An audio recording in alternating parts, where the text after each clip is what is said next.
Suresh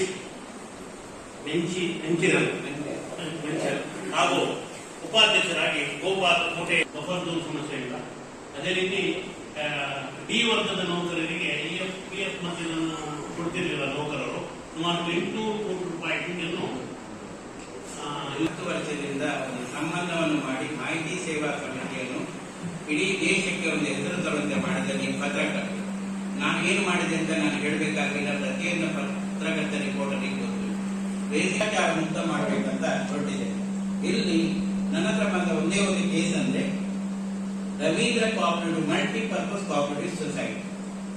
multipurpose cooperative ಸೊಸೈಟಿಯಲ್ಲಿ ಒಂದು ಕಾನೂನು ಇಲ್ಲದೆ ಕೆಲಸ ಮಾಡುವ ಅಸಿಸ್ಟೆಂಟ್ ರಿಜಿಸ್ಟ್ರಾರ್ ಸೊಸೈಟಿ ಸಹಕಾರ ಸಂಘ ಇರ್ಬೋದು.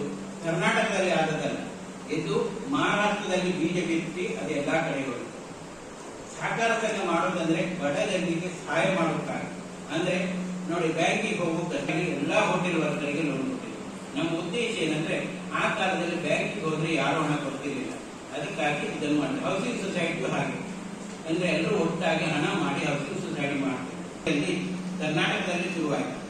ಅಂದ್ರೆ ಆ ವೇದಿಕೆ ಮೇಲೆ ಇಡೀ ಇಂಡಿಯಾದಲ್ಲಿ ಕೋಆಪರೇಟಿವ್ ಸೊಸೈಟಿ ಮೂವ್ಮೆಂಟ್ ಶುರುವಾಯಿತು. ಕೋಆಪರೇಟಿವ್ ಮೂವ್ಮೆಂಟ್ ಅಂದ್ರೆ ಪ್ರತಿಯೊಂದು ಪತ್ರಕರ್ತರ ಬೆಂಗಳೂರಲ್ಲಿ ಹೌಸಿಂಗ್ ಸೊಸೈಟಿ ಹೇಳಿದ್ರೆ ಮನೆ ಸಿಕ್ಕುವುದು ಕಷ್ಟ. ಈ ಎಲ್ಲಾ ರೀತಿಯಲ್ಲಿ ಮಾಡಿದ್ರು. ಏನು ಈ ಸೊಸೈಟಿ ನಮ್ಮ